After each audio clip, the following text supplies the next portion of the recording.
ഇലാഹായ ഏകനായ അള്ളാഹുവിന് മാത്രമുള്ള ഗുണങ്ങൾ, വിശേഷങ്ങൾ മറ്റാരുടെ പേരിലും വെച്ചുകെട്ടാൻ പാടില്ല. അത് അതിക്രമാണ്, അത് ശിർക്കാണ്.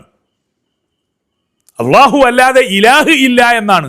അള്ളാഹു അല്ലാതെ കരീം ഇല്ല എന്നല്ല, അള്ളാഹു അല്ലാതെ അലീം ഇല്ല എന്നല്ല, അള്ളാഹു അല്ലാതെ റാസിഖ് ഇല്ല എന്നല്ല, അള്ളാഹു അല്ലാതെ മുഅല്ലിം ഇല്ല എന്നല്ല. എല്ലാവരും എല്ലാ നിലക്കുമുണ്ട്. പക്ഷേ അള്ളാഹുവിന് മാത്രമേ ദാത്തിയായ ഗുണമുള്ളൂ, സ്വതസിദ്ധമായ ഗുണം. അള്ളാഹുവിന് മാത്രമേ സബുക്കും സർമദിയത്തും ഇത്ലാഖുമുള്ളൂ.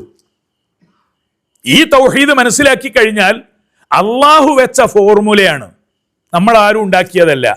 എന്തുകൊണ്ട്? ലാ ഇലാഹ ഇല്ലല്ലാഹു കൂടെ മുഹമ്മദുൻ റസൂലുള്ളാഹി അംഗീകരിക്കണം എന്ന് മാത്രമൊന്നും അല്ല.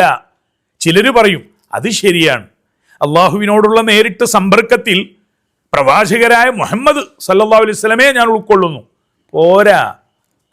പരിശുദ്ധ ഖുർആനിൽ തന്നെ ഇന്നമാ വലിയുക്കുമുല്ലാഹു വ റസൂലുഹു വല്ലദീന ആമനു, ഖുർആനിൽ പിന്നെയും പറയുകയാണ്, അള്ളാഹു, അവന്റെ റസൂൽ, മുഅ്മിനീങ്ങൾ നിങ്ങളുടെ വലിയുകളാണ്.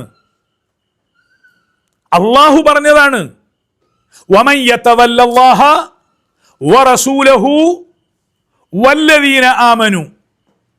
ഖുർആനല്ലേ, വ്യാഖ്യാനത്തിനൊന്നും ഒരു ആവശ്യവുമില്ല.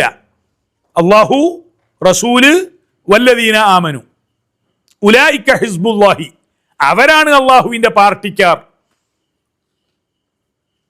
ഫലില്ലാഹിൽ ഇസ്സത്തു വലിറസൂലിഹി വലിൽ മുഅ്മിനീൻ. അള്ളാഹു അവനോട് ചേർത്ത് പറഞ്ഞ സംവിധാനത്തിന്റെ പേരാണിത്. അള്ളാഹു, റസൂലുള്ളാഹി, വലിയുള്ളാഹി.